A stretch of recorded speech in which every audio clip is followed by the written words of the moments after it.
Bung Rocky Gerung dalam kunjungannya ke rumah Bapak Mahfud MD dalam usaha beliau untuk klarifikasi tentang kondisi negeri dari sisi polhukam. Kita bisa menyaksikan keakraban kedua orang ini. Bisa dikatakan saat ini beliau adalah tokoh nasional yang dari sisi pemerintah itu diwakili oleh Pak Mahfud MD, kemudian dari sisi oposisi itu dari Bung Rocky Gerung. Kita coba melihat apakah pergaulan mereka ini bisa menjadi lebih akrab dari saat ini. Teman-teman, saya ada di ruang kuliah Menko Polhukam. Saya bertemu dengan Pak Mahfud sekarang dalam upaya untuk membicarakan masa depan bangsa ini, dan saya merasa bahwa saya hanya berkunjung pada orang yang punya perspektif, punya pikiran itu. Jadi Pak Mahfud pasti dia Menko Polhukam, tapi lebih dari itu saya anggap dia profesor yang bermutu tuh. Dan kedudukan sebagai Menko Polhukam itu panggilan politik aja tuh, tapi panggilan akademisnya tetap berlanjut. Saya melihat di berita Pak Mahfud barusan menyidak Mahkamah Konstitusi dalam upaya untuk mempertanyakan mengapa sebetulnya secara diam-diam Pak Mahfud ingin tegur DPR. Ngapain saya ikut-ikut campur pada Mahkamah Konstitusi yang punya kebebasan untuk memutuskan. Jadi itu poin yang tidak mungkin saya bayangkan ada Menko lain datang ke situ dengan argumen akademis tadi.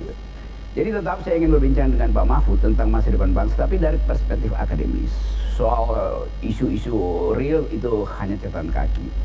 Nah, kita ada di dalam upaya untuk menyeberangkan bangsa ini melalui titian yang makin lama makin rapuh, yaitu ke 2024. Ada persaingan politik yang ketat, ada ketegangan etnisiti, simbol-simbol agama masih kuat dipertahankan dalam kompetisi politik. Nah, bagian itu saya kira paling tepat saya tanyakan pada Pak Mahfud. Apa kira-kira pikiran Pak Mahfud kalau 2024 kondisinya masih sekarang? Saya sendiri pesimis. Dan saya berupaya untuk yakinkan publik bahwa pemilu itu nggak akan jadi kalau variabelnya masih seperti sekarang. Bahkan saya berniat untuk bikin gerakan LBP, bukan Luhut Binsar Panjaitan, tapi Liga Boykot Pemilu. Itu kalau variabel-variabelnya masih seperti sekarang. Tapi Pak Mahfud kan orang yang punya perspektif, tahu apa yang terjadi di istana, apa yang berlangsung di wilayah politik real, memahami rapuhnya keamanan atau sistem intelijen kita. Semua hal itu yang kasih saya perspektif pertama tuh. Apakah Pak Mahfud mampu untuk meyakinkan publik bahwa perubahan politik itu akan berlangsung damai? Dari perspektif akademis ya, bukan dari perspektif Menko. Menko nanti kita bicara. Sebagai orang yang paham situasi dunia, ada krisis ekonomi, potensi ketegangan di Indo-Pasifik, segala macam itu. Nah, dengan pengetahuan itu kita bisa pastikan ada kemungkinan pemilu itu batal. Ini perspektif saya yang pesimistis, tapi dengan analisis akademis. Nah, Pak Mahfud perspektifnya optimis, pasti optimis.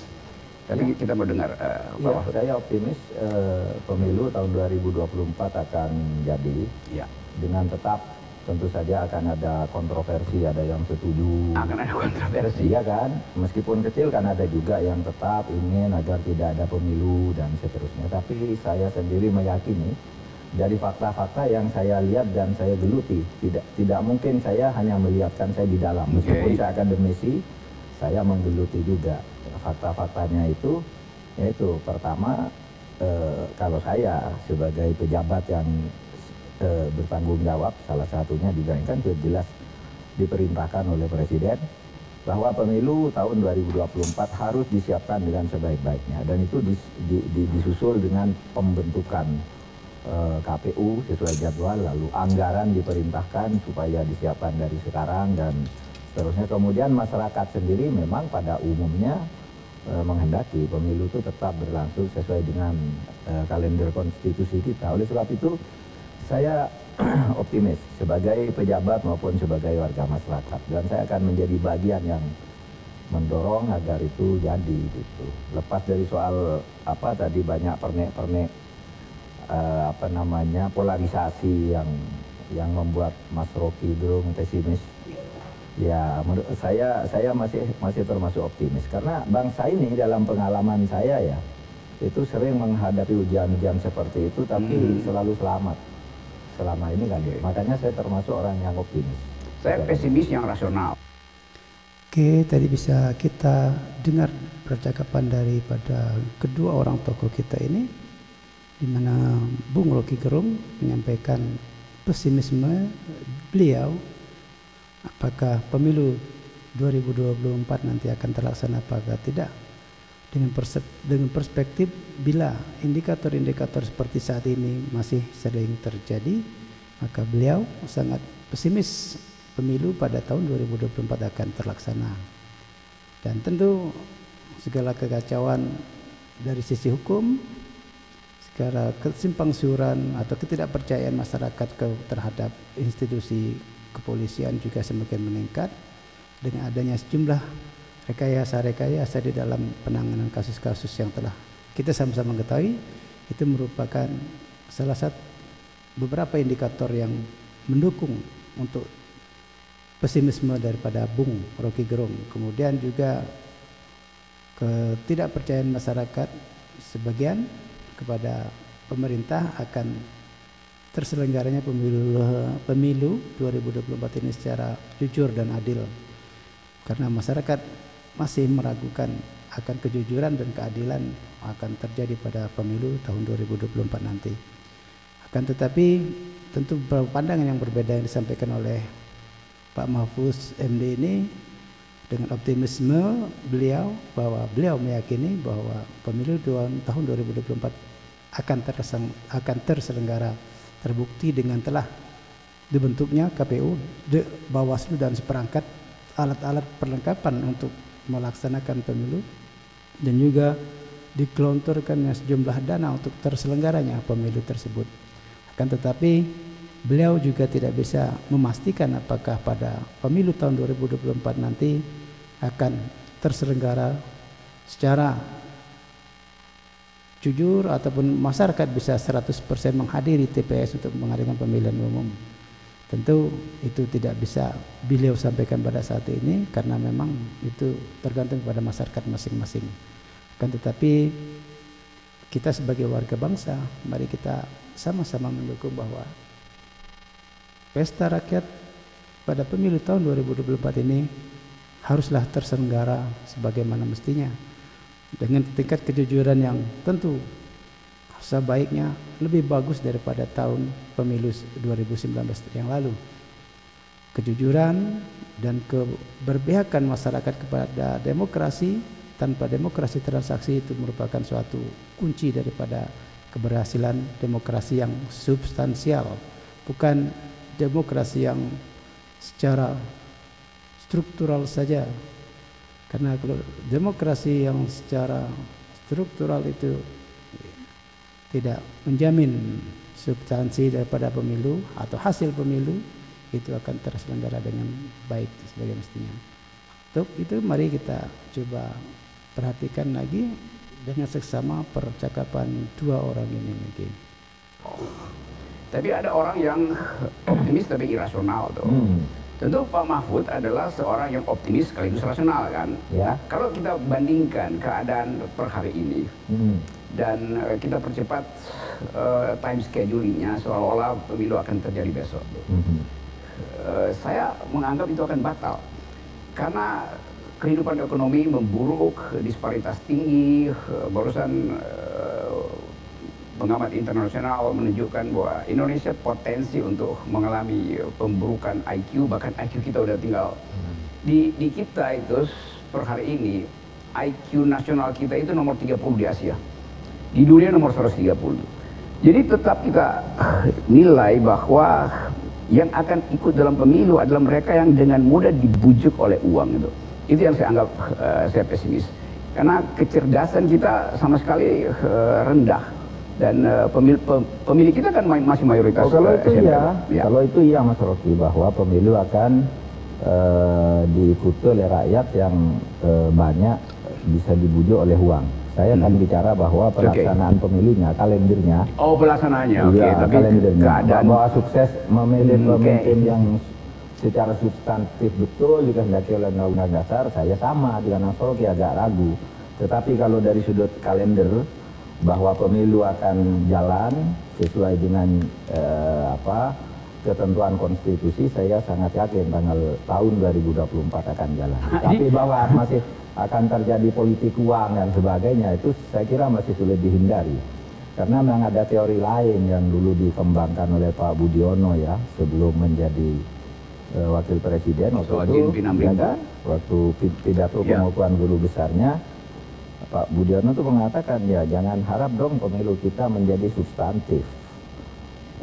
Kalau pendapatan per kapita itu belum mencapai 5.500. Itu pasti jual beli lah, kata Pak Budiono. Nah, itu akan terjadi 2024, tapi itu harus dilalui. Sampai akhirnya nanti pemilu ini semakin lama semakin baik, gitu. Kalau kita berpikir bahwa potensi kita untuk melampaui 5.000 itu mungkin di 2045 baru dapatkan. Enggak. Kalau perhitungannya kita, McKinsey, itu pendapatan per kapita tahun 2045 itu sudah 23.900 loh. Perhitungannya ya McKinsey. Dia sudah menghitung sumber daya alam, sumber daya manusia, akselerasi, kecepatan pertumbuhan ekonomi, penduduk, partisipasi pendidikan berapa setiap tingkat. Itu ngitungnya 23.900. Nah, itu juga udah dihitung oleh dua presiden ya. Dulu Pak SBY menghitung begitu, itu tahun 2010. Kemudian tahun 2016 Perpres itu diperbarui dengan asumsi perhitungan seperti itu. Jadi McKinsey PricewaterhouseCoopers itu menghitungnya di kisaran itu. Jadi kalau sampai 5.000 saya kira ya 2035 lah. 2030 dapat itu. Ya, saya baca McKinsey itu kira-kira saya baca riset 2 tahun terakhir itu. Tapi McKinsey nggak pernah duga bahwa ada problem krisis energi yang disebabkan oleh perang. Nah, kalau misalnya di Asia Pasifik ada percepatan persiapan perang Cina Amerika itu. Lalu Indo-Pasifik jadi wilayah yang jadi panas itu. Dan dia merembet akhirnya ke Cina Selatan. Mulai dengan krisis Selat Taiwan misalnya. Dan kita tahu bahwa jalur ini adalah jalur ekspor strategis Indonesia. Lalu orang berpikir kalau terjadi perang di Indo-Pasifik, dan itu potensial harus kita bayangkan secara akademis itu. Nah, sumber energi kita masih lewat situ segala macam. Lalu terjadi no-fly zone, nggak boleh pesawat di situ. Lalu orang menganggap berapa lama NKRI harga mati itu. Dalam hitungan intelijen ya mungkin 14 jam selesai negeri ini. Nah, variabel itu tentu kita bisa bikin jadikan sebagai kita sering menghitung bahwa ya bisa saja terjadi kejutan-kejutan seperti Ukraina dengan Rusia itu kan mengganggu betul ke kita. Itu bisa saja nanti Cina Cina sama Amerika juga mengeras bisa terjadi sesuatu.